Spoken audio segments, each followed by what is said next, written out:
बहुत ध्यान से सुनना, गूढ़ प्रसंग है। अगर इसे बैठा लिए तो माला माल हो जाओगे। जो नाम अपनी इच्छा से जपा जाता है, सत्संग सुन करके, शास्त्र स्वाध्याय करके, उस नाम को जपते जपते हम पर नाम की कृपा होती है, तब हमें सद्गुरुदेव की प्राप्ति होती है। और जब गुरु प्रदत्त नाम होता है, वो शबीज नाम होता है। गुरु के श्रीमुख से निकला हुआ जो नाम है, जब हम विधि पूर्वक गुरु आज्ञा में रह करके उस नाम का जप करते हैं, गुरु आज्ञा में रह करके, तब उसके अंदर नाम की शक्ति जागृत होती है। नाम की शक्ति जागृत में प्रभाव सद्गुरुदेव का होता है। ध्यान दीजिए, अगर आप स्वेच्छा से नाम जप कर रहे हैं, वो मंगल भवन नाम है, आपका मंगल करेगा, आपके दुरति का पाप का नाश करेगा, आपको सद्गुरु की प्राप्ति कराएगा, वो व्यर्थ नहीं जाएगा। पर उससे दिव्य लीला में आप प्रवेश पा जाएं, असंभव। वो मार्ग ही है। जब सद्गुरुदेव भगवान नाम प्रदान करते हैं और हम उनकी आज्ञा में रहकर नाम जप करते हैं, तो गुरुदेव की शक्ति के प्रभाव से हमारे हृदय में अधिकार बनने लगता है बीज मंत्र प्राप्त करने का। बड़ा सुंदर क्रम है। सद्गुरुदेव जब उसको देखते हैं कि ये इष्ट मंत्र का अधिकारी हो गया है, गुरु प्रदत्त नाम, सबीज नाम गुरु अनुशासन में जपते जपते, जब गुरुदेव की कृपा शक्ति से उसके स्थूल शरीर, ये पांचभौतिक, ये पवित्र, और सूक्ष्म शरीर, मन चित्त बुद्धि अंतःकरण पवित्र, और कारण शरीर स्वभाव का परिवर्तन, तब गुरुदेव उसे बीज मंत्र देते हैं।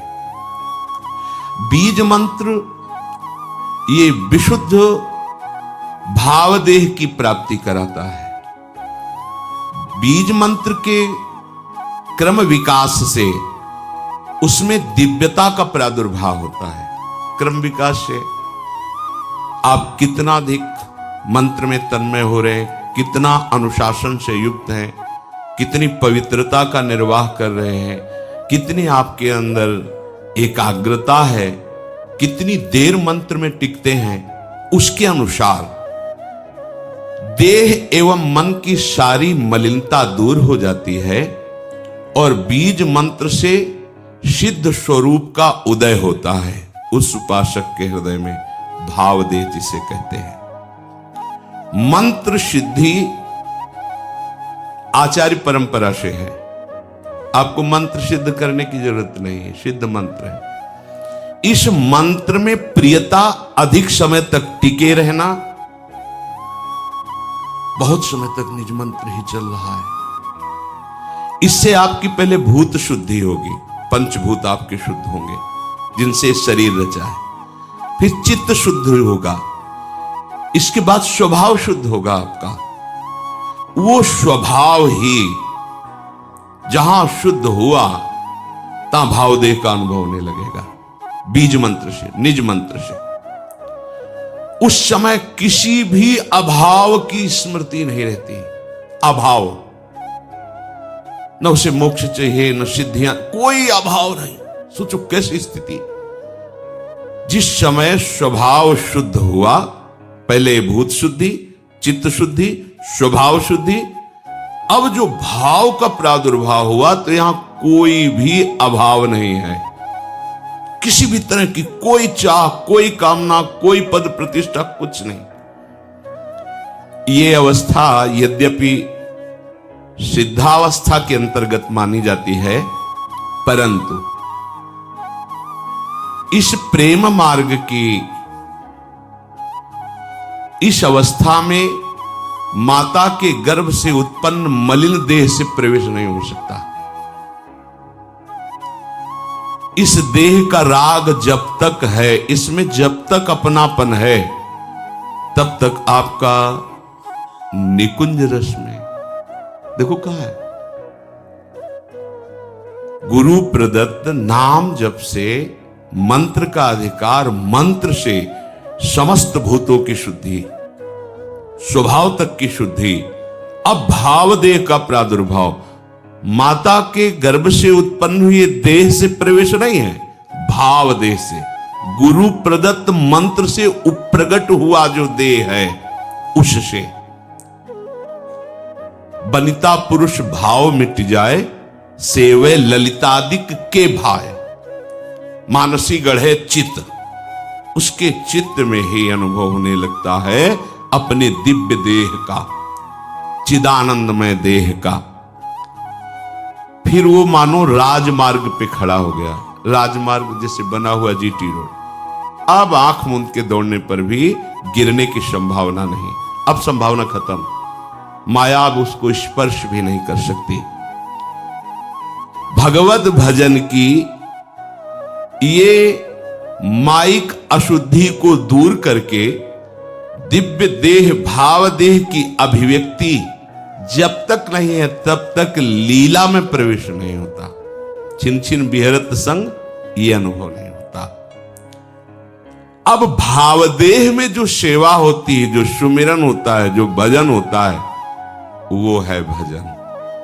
तो इस भजन से उस भजन की प्राप्ति, भजन से भजन की मांग, ये होगा गुरु प्रदत्त मार्ग से ही, ऐसे नहीं हो सकता। विधि मार्ग की नियमबद्धता इस उपासना में दृढ़ करेगी। ये चैतन्य मंत्र अंदर जाकर के आपकी भावना को सार्थक करता चला जाएगा। उपासक के भाव देह के विकास के साथ साथ उसके सामने उसके आराध्य देव का ज्योतिर्मय धाम, आराध्य देव की गूढ़ रस रीति प्रकाशित होने लगती है। ध्यान दीजिए, पर यह जान लेना चाहिए कि यह बात उसी के लिए है जो गुरु प्रदत्त बीज मंत्र का अनुष्ठान कर रहा है, निरंतर अनुशासन में रह करके। ये मंत्र वाच्य वाचक अभेद स्थिति पैदा कर देता है, अर्थात ये निज मंत्र ही नवनिवृत्त निकुंज विलासी युगल सरकार और उनकी आंतरिक प्रीति, मन मन की रुचि जानी, ये सामर्थ्य प्रदान करता है। गुरु प्रदत्त बीज मंत्र जब पवित्र साधक के हृदय रूपी खेत में पड़ता है तो इष्ट रूपी फसल तैयार हो जाती है। इसी बीज से वृक्ष का प्रादुर्भाव होता है, निकुंज का। गुरु प्रदत्त मंत्र में प्राणों से भी अधिक जिसे प्यार है वही इसको प्राप्त कर पाता है। इस बीज मंत्र से प्राकृतिक जितनी भी सृष्टि है सबसे स्वाभाविक अरुचि पैदा हो जाती है और उसमें गुरु शक्ति का आधान होते ही इष्ट का स्वरूप प्रकाशित हो जाता है। नाम नामी जैसे अभेद है वैसे ही मंत्र और निकुंज अभेद है। इस उपासना की विशेषता यही है, गुरु अनुशासन में रहकर उपासना करना। ज्योतिर्मय धाम, ज्योतिर्मय रूप, ज्योतिर्मय लीला, अब ये भजन का प्रभाव प्रकाशित हुआ। वो उपासक भले दिखाई देता है शरीर में है, पर वो शरीर में रहते हुए भी शरीर में नहीं रहता। वो अपने ज्योतिर्मय धाम में धामी श्यामा श्याम की नित्य सेवा में अपने भाव देश से रहता है। शरीर छूटे या बना रहे इससे कोई फर्क नहीं पड़ता। शरीर रहते ही वो इस अवस्था को प्राप्त हो जाता है। ये प्रेम की चरम अवस्था है। अब ऐसे महापुरुष में और इष्ट में बिल्कुल कोई अंतर नहीं रह जाता। विगलित होकर के एकीभूत हो जाता है। अब वो रस स्वरूप हो जाता है।